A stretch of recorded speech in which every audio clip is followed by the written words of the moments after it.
오늘 최고위원회에서 이재명 대표가 쌍방울 의혹에 이런 얘기를 했습니다. 소설이 재미가 없다. 기가 막히다. 기막히다.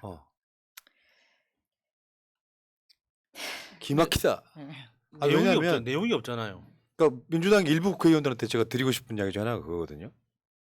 팩트를 따라가다 보면 이재명 대표가 돈을 안 받았을 가능성이 매우 높다고 느껴요. 아니 조금 더 말하면 받을 수가 없었겠구나라고 느껴요. 근데 언론이 언론 플레이를 하면 야수님도 아까 그런 이야기 하셨잖아요. 그 언론 플레이의 사람들이 이재명 대표가 돈 받았나 보다, 돈 받았지만 잘 숨겼나 보다 정도로 생각한다고. 예. 그게 현실이야. 그것 때문에 검찰이 그런 짓을 하는 거고, 그 언론 플레이가 판사한테까지 영향을 끼친다. 안 받았으면 그럴 리가 있나? 그래서 정황 같은 거, 말도 안 되는 조작만으로도 유죄가 나온다. 그런 이야기예요. 그러니까 오늘 여기의 핵심은 뭐냐면, 우리가 이미 방송을 이야기했어요. 이화영 부지사가 김성태랑 전화 바꿔줬다고 하는 시간이 나 재판 받고 있는 시간이었어. 이거는 확실하잖아. 예. 진짜 그러면 이거는 누가 이렇게 시키거나 해서 언론에 이렇게 뿌리게끔 정말 둘이 돈독한 사이이게끔 만들어준 그것만 찾으면은 사실 쉽게 나오는 거 아닙니까? 누가 쓰고 있는 소설인지. 사실 누가 쓰고 있는지 소설인지는 뻔하지만. 그때 당시 지명해야죠. 재판이요. 오후 8시까지 했었다 그래요. 와. 근데 이화영하고 김성태가 소위 말하면 저녁 식사하면서 한잔한 게 6시부터 8시. 딱 걸리잖아. 거기다가 지금 이제 검찰이 김성태하고 이재명 대표를 엮으려고 하는데 거기에서 정말 이렇게 검찰이 절대 하지 않는 이야기가 뭐냐면 이재명이 그래서 어떤 이익을 얻었는데라는 거예요. 아무것도 없어요. 그냥 원래 김성태라는 사람이 이것저것 사업을 하는 사람이고 대북 사업을 하기 위해서 이재명의 입김이 필요했다. 이재명이 뭔데? 그 당시에 이재명이 경기도지사였는데 그 경기도지사가 어떤 권한을 갖고 있길래 대북 사업 하는데 경기도지사의 권력이 필요하다는 거예요. 그 당시에 그 경기도 의회록에도 많이 나와 있지만 경기도가 도대체 뭐길래 자꾸 대북 사업을 하려고 하냐. 아니 통일부도 안 하는 걸 경기도가 왜 해? 이런 식으로 반대 의견이 엄청 많았단 말이에요. 근데 그런 분위기에도 불구하고 의회를 무시하고 김성태하고 독자적으로 어떤 사업을 하려고 했다고요? 그게 말이 됩니까? 만약에 그 대북 사업을 통해서 이재명이 정치적 이익을 얻을 수 있었다면 모르겠는데 정치적 이익도 없어요. 그때 후나님이 자주 말씀해 주시지만 그 당시에 청와대의 내부 분위기는 이재명한테 절대 호의적이지 않았단 말이에요. 그러니까는 김정은 만나러 갈 때 이재명 빼고 만나러 갔지 않습니까? 그러니까. 어떻게 김성태하고 다른 짓을 하냐고. 말이 안 되는 거지. 아니. 네. 자.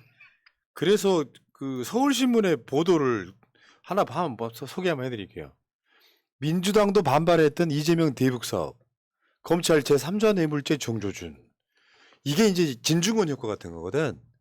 뭐 진보 쪽에서도 뭐 반대하는 조국 이렇게 쓰는 것처럼 실제로 내용 들어가 보면요. 기자들은 모르는 게 하나 있지. 얘네들은 원래 이재명 반대했던 사람들이야. 하나씩 한번 볼까요? 거기 등장하는 인물들. 민경선. 그리고 신정현. 또 우리가 잘 알고 있지 똥파리 유충들. 아니 사실 유충들. 아니 그러니까 민경선은 노골적 통팔이라고 좀 보기는 어려운 사람이에요. 그러니까 경기도 의회에서 굉장히 좀 약간 관정기 있는 사람이라고 하더라고요. 튀는 거 좋아하고 항상 지도부 공격하고 야, 왜 그런 사람들 있잖아. 꼭 그런 캐릭터들이 있잖아요. 그러니까 이재명만 그런 게 아니라 원래 튀는 걸 좋아했던 사람이야. 그 민경선 관련한 기사 한번 볼까요? 민경선 고양시장 민주당 예비후보 이재명 팔이 중단하라. 중요한 것은 71년생으로 최성 국회의원의 보좌관이었다는 겁니다. 자 그리고 신정현은 여러분들 오랜만에 등장하니까 우리가 옛날에 이런 방송도 한 적이 있어. 이재명 비난 선동한 민주당 도의원 누구? 얘야 얘. 신정현. 와 우리는 신정현을 저렇게 우리가 깠었나 싶었는데 신정현 나무위키에 우리 방송이 박제돼 있더라고요. 그래서 찾아왔어요. 야, 신정은 영광으로 알아라. 자 그다음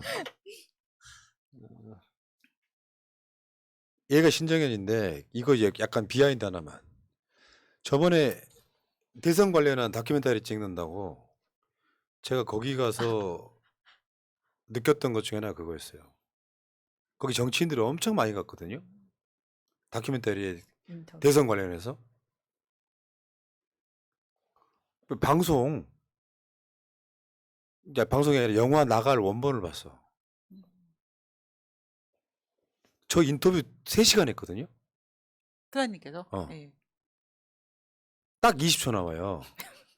근데 내가 인터뷰를 가던 날 만난 사람이 신정현이에요. 현장에서. 신정현 인터뷰가 나보다 한 10배 더 나와요. 나 그 순간 빡쳐가지고 이 사람들 반명이구나. 딱 접었던 게 바로 그 사건입니다. 막칠만 하네요. 정치에 대해서 뭘 한다고 그냥 줄 서고 남들한테 막 똥파리들한테 박수 받기 시작하니까 거의 폐륜적인 활동했던 애들이 대북 사업 반대했다고 이거를 지금에 와서 우려먹는 서울신문. 맞습니다. 웃기지도 않아. 씨. 그래서 신정현이 지금 뭐 하나 봤더니 지난번에 이제 경기도 의원을 운 좋게 됐었는데 지금 또 떨어졌거든요. 그래서 아무것도 안 해요. 근데 간간히 이제 MBN 같은 데서 민주당 출신이라고 전자 붙어가지고 나오고는 있는데 사실 그런 사람들을 MBN에서 부르는 이유가 뭐겠습니까? 신경민 부르는 거랑 똑같은 이유거든요. 그러니까 저런 놈들이 대한민국 사회에서 뭐 하나 해놓은 거 없이 민주당 내에서 이재명 발목 잡다가 경기도 의원으로 저런 애들이 반대했다는 이야기가 무슨 단독처럼 나와갖고 이재명이 무슨 대북 사업 막 억지로 그냥 간단해. 내가 알고 있는 팩트는 쌍방울이 한 대북 사업은 경기도가 한 대북 사업이랑 전혀 방향이 다른 거였는데 김성태하고 이화영이 등장한다는 이유만으로 마치 김성태가 이재명을 위해서 대북 사업 한 것처럼 지금 언론 플레이하고 있는 거예요. 근데 놀라운 게 저 사람이 그때 한참 논란이 됐었던 걸로 기억을 하는데 트위터를 싹 다 지운 거예요. 캡처 돌아다니는 것도 다 없어졌더라고요. 그래서 그리고 나서 트위터를 새로 팠습니다. 그래서 아주 새로운 사람인 척하고 있더라고요. 그러니까 저는 김성태의 과거가 있다 보니까 김성태가 어떤 대북 사업을 하려고 했는지에 대해서 여러 가지 상상을 하게 되는 거예요. 뭐 고사리를 수입하려고 했겠어요? 뭘 했겠습니까? 뭐 광물 사업을 하려고 했을까? 안 그러면은 관광 사업을 하려고 했을까? 도대체 어떤 사업을 하기 위해서 그 70억, 80억이라는 거금을 북에 송금을 했다는 건지 진짜 너무 의아스럽더라고요. 그러니까 말도 안 되는 거라니까요. 예.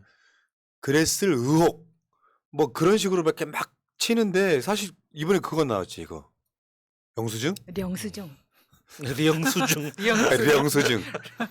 쌍방울의 김성태가 북한한테 돈 주고 영수증 받았다는 거야. 그게 이재명이랑 무슨 상관이냐고. 받았다고 치더라도. 그러니까요. 그러니까 뭐냐면 영수증까지 나왔던 나 이재명 어쩔래 이 분위기를 만드는 거예요. 이재명 대표 말했잖아. 소설이 너무하다. 기막히다고. 기가 막히다. 그게 경기도하고 연관이 있으려면 경기도에서 받은 영수증이 있어야 되는 거 아닌가요? 아니, 북한에서 받은 걸 뭐 어떡하라고. 웃기는 거죠. 그러니까 지금 쌍방울이 했던 대북 사업과 경기도가 했던 대북 사업은 엄연히 다른 루트였다는 거 다시 한 번 말씀드리고요. 이번 주에 이재명 대표 2차 조사가 이루어질 거라고 전망들 합니다. 정확하지는 않습니다만 이재명 대표가 당무를 봐야 되니까 주중에 못 나가. 그러니까 이제 주말에 또 나갈 가능성이 되게 높아졌어요. 아마. 우리가 주말에 못 쉬어 이거 때문에. 피곤합니다 지금 몇 주째. 그래서 이번 주말도 가능성은 저는 한 70%좀 보는데 또 중앙지검에 출석하지 않을까 이런 생각을 해보고요. 그러니까 우리도 힘들긴 한데 진짜 이재명 대표님 정말 힘드시겠네요. 자, 그다음에 저기 아코님 판교 호텔도 받았는데요. 그 이야기는 얘기 나온 김에 분당 제외하고요. 혹시 성남 가보셨으면 성남 어마어마하게 발전한 도시라고 생각하는 건 착각이에요. 성남에 지금도 유휴지 같은 거 엄청 많아요. 사실 대장동 같은 경우는 거의 뭐 임야 산 이런 거였다고 보지. 거기에 5성급 호텔 하나 유치해요. 그 특혜를 줬다는 거야. 그래서 이재명이 얻은 이익이 뭔데 시장을 잘했다는 명성. 아, 정치적 이득. 아까 조국 장관 자기소개서 초안 잡아주는 거나 딸이 장학금 받는 거나 이재명 시장이 그 유유지에 호텔 하나가 5성이 들어오면 주위가 발전할 거 아니에요. 네. 그럼 또 발전할 거 아니냐고. 요거를 털고 있어. 특혜 줬다고. 성남시 땅을 30년 동안 싸게 임대해 줬다고. 도대체 뭐 하는 새끼들일까요? 그 상식적으로 생각을 한번 해보자고. 이런 모든 사건에 이재명이 얻은 이익이 뭔데? 정치적 명성 이런 거 다 빼. 정치인들이 그럼 당연한 거지. 정치적 악명 높이려고 정치하는 거 아니잖아. 그러면 다른 것 떠나서 정치인들이 얻는 이득은 법으로 재단할 수 있는 게 아니잖아요. 이재명이 얻는 이익이 없으면 이건 별개의 문제고 무죄인 거예요. 특혜라는 표현에는, 배임이라는 표현에는 그걸 주고 이 사람이 얻은 이익이 물질적 이득이 있어야 돼요. 그렇죠. 근데 지금도 이질을 하고 있는데, 내가 이번에 주말에 갔을 때 기자들 엄청 많이 왔잖아요. 앞에 예, 예. 장애 집회한다고 하니까 나 기레기한테도 한마디 준비해 갔었거든요. 시간 왜 짜는 거야? 아니 왜냐면 기자님들께 제가 묻겠습니다. 이런 보도를 할 때 팩트 체크 해보셨냐고. 물론 그 사람들은 보조 기자라서 민주당 출입 기자랑 좀 다르겠지만 최소한 뭐 5성급 호텔이 들어오거나 대장동이 성남 FC나 이 모든 것들이 이재명이 얻은 이익이 뭐냐고 그 좀 물어보면 취재하게 돼 있다고. 근데 검찰이 흘려주는 그 기사들 계속 그런 식으로 지금 검찰발로 해가지고 지금까지 온 거 아닙니까? 지금 검찰과 이재명 관계자 주장은 이런 거예요. 사실관계는 답하지 않고 정치적 수사로 폄훼한다. 다음 조사에서 구체적인 답변이 이루어지길 바란다. 근데 저게 말이 어려운데 검찰 내가 물었는데 대답을 해. 그러면은 수사관이 이야기하는 거죠. 그거 아니잖아요. 그거 아니잖아요. 그 지들이 원하는 답변 나올 계속 때까지. 또 똑같은 거 물어보고. 아니 12시간을 조사해놓고 구체적인 답변이 이루어지길 바란다고 말하는 게 미친 거죠 이게. 그러니까 민주당 이재명 대표 측 입장은, 그러니까 민주당이라고 하는 게 맞겠죠. 뻔뻔하게 거짓말하고 있다 검찰이. 이 대표가 아무리 소명해도 인정하지 않고 답이 정해진 수사를 하고 있다 자백한 것이다 이게. 이런 거거든요. 이번 주말도 똑같은 일이 벌어질 거예요. 이 진술서로 가름한다가 될 가능성이 되게 높고. 근데 왜 거기서 정진상 이야기는 진술서에 없어? 정진상한테 받은 게 없는데 정진상도 안 받았다고 하는데 이재명 대표가 정진상 이야기를 언급할 수가 없잖아요. 그러니까 말 자체가 이상하잖아요. 그렇게 했던 사실 자체가 없는데 사실관계에 답하지 않는다고 윽박지르면은 어떻게 하라는 거예요? 나는 그런 적 없다는 말만 계속 되풀이할 수밖에 없는 거지. 사실 검찰 입장에서는 이재명이 함정에 빠지기를 기다렸는데 정진상을 언급하지 않음으로써 얘네들은 이제 또 그게 괘씸하고 막 분했던 거죠. 자, 이번에 어떤 그 모 커뮤니티가니까 이재명의 대장동 공공환수가 얼마나 위대한 거냐 이렇게 글이 하나 올라왔더라고요. 그러니까 이재명 대표의 대장동 공공환수는 있잖아요.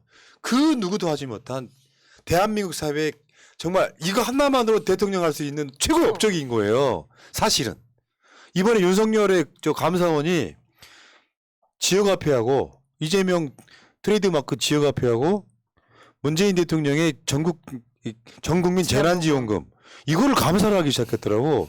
대장동은 다시 말씀드리지만 대한민국 역사에 일찍이 없던 최고의 업적인 거. 이거 하나만 갖고도 대통령이 충분히 될 수 있을 만한 업적이라고. 그때 그 커뮤니티에 뭐가 올라왔냐면 변광용 거제시장이 2021년에 했던 영상이 올라와 있습니다. 뭐냐면 원래 이 사람이 자기 지역에 그 방과 아파트를 했었죠. 건물을 그러니까 저기 아파트 이런 거를 짓는 그때 공고 환수하겠다는 뉘앙스로 사업을 시작했는데 결론은 뭐였냐면 환수할 금액 없었습니다. 그러니까 실제로 이런 식으로 각 지자체 같은 데서 이 허가내주고 환수한 사례가 없어요. 이게 왜 환수가 안 되냐면 이게 이재명 대표도 이야기를 했었는데 시행사에서 영수증 부풀리기나 비용 들어간 거를 다 이제 신고를 제대로 안 하는 거예요. 그렇다 보니까 이게 대장동 같은 경우에는 고정 이익으로 해서 받은 거에 대해서 계속 초과 이익 왜 받지 않았냐고 가지고 말이 많았었잖아요. 그거랑 똑같은 겁니다. 초과 이익도 받아서 빨갱이라는 소리 그러니까 들었잖아요. 이게 이제 쉽게 이야기하면 이 초과 이익을 선불로 받았냐 후불로 약정을 했냐 이 차이예요. 그러니까는 이재명 당시 성남시장은 초과 이익을 선불로 받은 거예요. 이 사업을 이렇게 쭉 시뮬레이션 해가지고 모델링 해보니까 대략 한 3천억에서 4천억 정도의 이익이 날 것 같으니까 우리한테 먼저 2천억을 내라. 그리고 2천억을 내야지 너희들이 이 사업을 할 수 있다. 선불로 받은 거거든요. 근데 거제시 같은 경우는 그냥 약정서만 체결한 거죠. 음. 너희들이 사업을 해서 이익의 절반을 우리한테 줘라. 그러니까 이 사업 시행자들이 영수증 부풀리기를 해가지고 우리 손해 봤다. 이렇게 해버리니까 우리 거제시에서는 받을 게 없었던 거죠. 환수할 금액은 없었습니다. 예. 그러니까 이재명 어마어마하게 대단한 천재적인 거예요 이게. 그러니까요. 자 다시 한번 환수한 거 좀 한수 내역을 보시면 네. 진짜 급이 다르죠. 읽어주십시오. 이재명 경기지사 측이 밝힌 대장동 이익 공공 환수 내역, 제1공단 공원 조성비 2,561억 원, 임대주택 부지 사업 배당 이익 1,822억 원, 제1공단 지하 주차장 400면 200억 원, 북측 터널 대장 IC 확장 배수지 920억 원, 합계 5,503억 원. 원래 환수하기로 했던 게 앞에 2개까지거든요. 2개까지가 4,383억 원까지였는데 끝에 이제 900억, 920억하고 200억 원, 1,120억을 더 뜯어내면서 저걸 뜯어내니까 김만배가 이재명 빨갱이 같은 네. 놈이다 이렇게 이야기를 했던 바로 그 지점인데 이걸 또 배임으로 걸었어. 그러니까 지금 상황이랑 비슷한 거예요. 그러니까 지금처럼 부동산 경기가 안 좋을 때 성남시에 지금 신상진한테 너 이런 사업 할래? 라고 했을 때 그때는 지금 이 당시에 지금 대장동이 대박이 터져가지고 이 땅값이 올라가니까 지금 대박 터진 거 아닙니까? 근데 지금 상황에서 이 사업을 한다고 생각을 해보면 훗날 어떻게 될지 모르기 때문에 쉽게 베팅하지 못하는 사업이잖아요. 그때를 생각하시면 되는 거라고. 지금 그러니까 상황이랑 똑같은 거라고. 조국 장관이든 이재명 대표든 이런 부분에 대해서 누군가는 특히나 우리는 일반인이고 맨날 방송하니까 상관없지만 민주당 같은 데서 따박따박 팩트체크해서 이게 말이 되냐? 이게 말이 되냐 같은 거를 계속 내야 된다고 생각해요. 무슨 TF 하나 만들어지면 TF 사람들만 열심히 하지. 걔 관전만 하고 있잖아. 이젠 선수로 뛰어야지. 왜 심판만 보려고 그래 사람들이. 잘못됐다고 보고. 자 어쨌건 이재명 대표 소설이라고 하는 게 쌍방울의 소설이라고 하는 검찰의 소설이라는 거죠. 그 검찰의 소설이라고 하는 게 옛날 같으면 먹혔어요. 와 이재명 정말 대단하네. 어떻게 그걸 해먹어? 막 이런 식으로 먹혔는데 지금 안 먹힙니다. 검찰보다 솔직히 말씀드리면 우리가 더 수준 높아요. 일반 시민이 더 수준 높다고. 노무현 대통령 수사할 때까지는 검찰의 얘기가 먹혔다고요.